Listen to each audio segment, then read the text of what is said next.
The early days of owning a Sega Genesis had been truly exciting. While I didn't get it at its launch, it was only a few short months after that my mother scored it for me at Christmas of 1989. I had immediate access to some great games like Ghouls and Ghosts and Thunder Force 2. The spectacular Revenge of Shinobi dropped soon after as well. There was definitely no shortage of great things to play in those early days, and it only got better as the months wore on.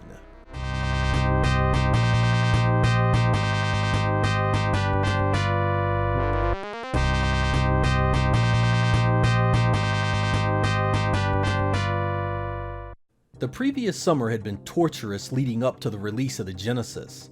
Ads had been all over the magazines proclaiming its arrival and coming properties. Screens of nearly arcade-perfect games were plastered all over the place, and everyone was talking about it. Being an arcade kid, I had also just come away from discovering the newly released Golden Axe, Sega's new hack-and-slash beat-em-up that featured multiplayer co-op and pretty impressive graphics. It ran on Sega's System 16 arcade board and had really cool magic attacks and large, well-animated sprites. It was often one of the first games I hit when I walked into my local arcade. So you can imagine my excitement when I saw the announcements that Sega was bringing this game home to the Genesis. It hadn't been out that long in the arcade, and already I could play a pretty close approximation of it on a home system. Such was the beauty of early Genesis ownership. Holding the cartridge in my hand for the very first time was a highlight of my Sega fandom I'll never forget. Again, this was a Sega arcade game that had only come out mere months before, yet now I had it for my Genesis. And when I popped it in the system, I couldn't have been happier with the results. While the Genesis itself had been based on the design of the System 16 arcade board, there was still a large difference between the two in power. Yet Golden Axe was still a hell of a good looking game, and captured the feel of the large sprites and outstanding music really well. This was apparent from the very first stage. It eased you into the gameplay by just throwing a few enemies at you at a time, then introducing elements such as rideable beasts and the glorious magic system that allowed you to crush the entire screen. Nothing here offered any real challenge until you get to the two bald-headed gentlemen with the giant hammers. Don't get in between them, use your dash attacks, and pop that magic if you have it.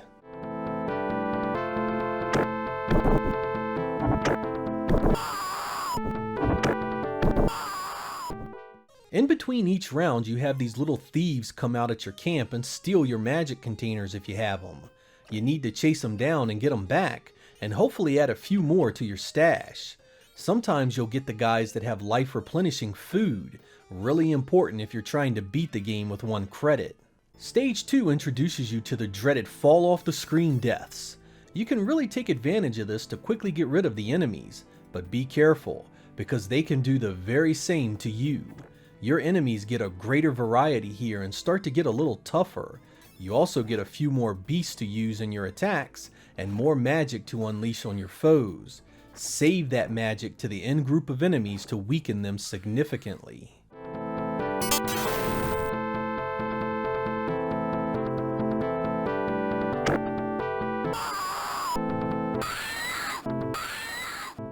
Stage 3 pretty much mirrors what you went through in Stage 2.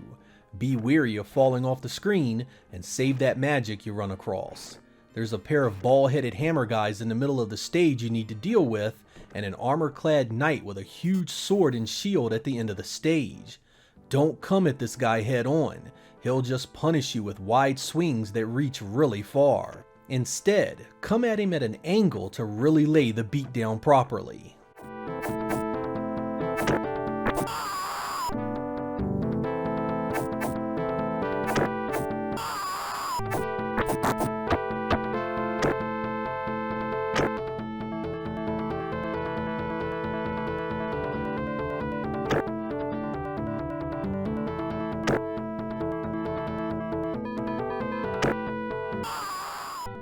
The next stage changes everything you have known up until this point by introducing the dreaded skeleton enemies. These undead bastards have a vicious combo that can shed 2 blocks of life in an instant, and can lay severe punishment on you if you get in between 2 of them.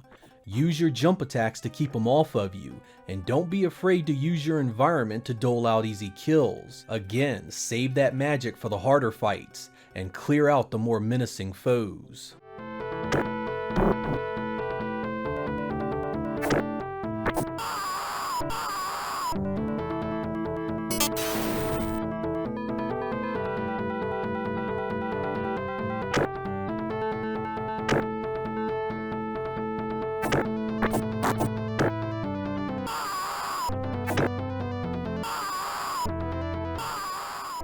Stage 5 has you facing some tougher enemies with the prospect of death all around you.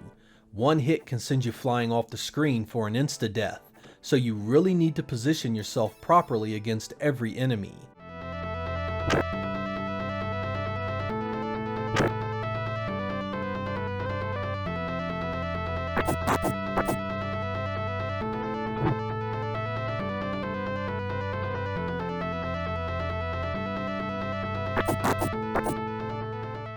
The 6th stage is actually the final stage in the arcade original.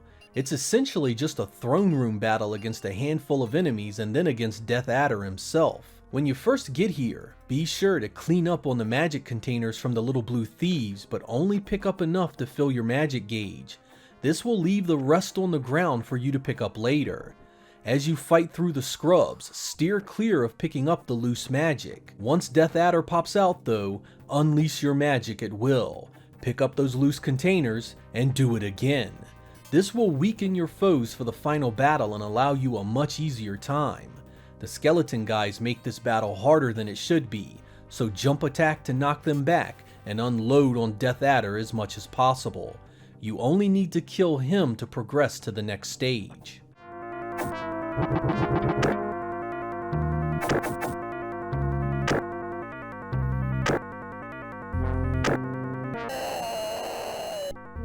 The arcade version ended here with the King and Queen thanking you, but in the Genesis release, they ask you to go on and defeat the real evil that was controlling everything, the vile Deathbringer. This stage is brand new to the Genesis game and loaded with insta-deaths. Again, try to use this to your advantage, but also be cautious that the AI does not do the same to you. Get caught in a combo and your ass is going over the edge. The 2 gold knights mark the end of the stage, but lucky for you, this battle is right beside an abyss that you can really use to your advantage.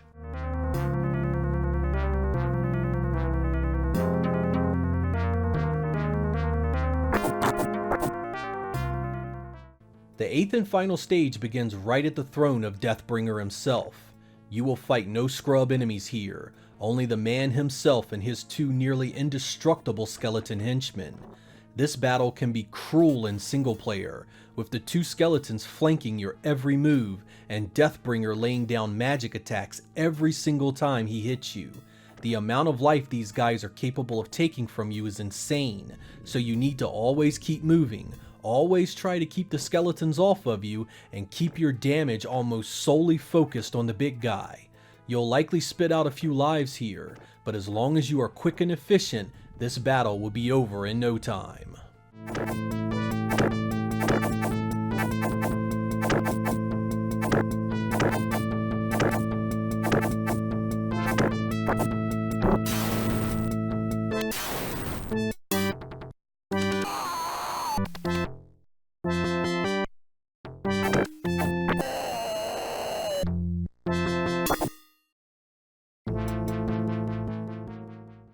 Once again, I see the credits playing out in this game.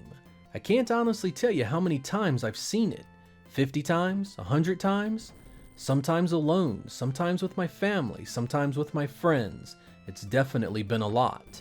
There was always something special about an arcade game that would come home back then. Games made for the arcade had always been the pinnacle of gaming technology, so when it came home as fast and as close as this, it was something you could never forget. Admittedly, Golden Axe here isn't a particularly deep or difficult game, but what it lacked in these things it more than made up for in co-op gameplay and the spectacle of screen-filling magic attacks. It was the simple things back then that often impressed our younger selves. Whatever game did it for you, I'm pretty sure you know exactly what I mean. I'm Sega Lord X. Thank you guys for watching, and I will catch you next time.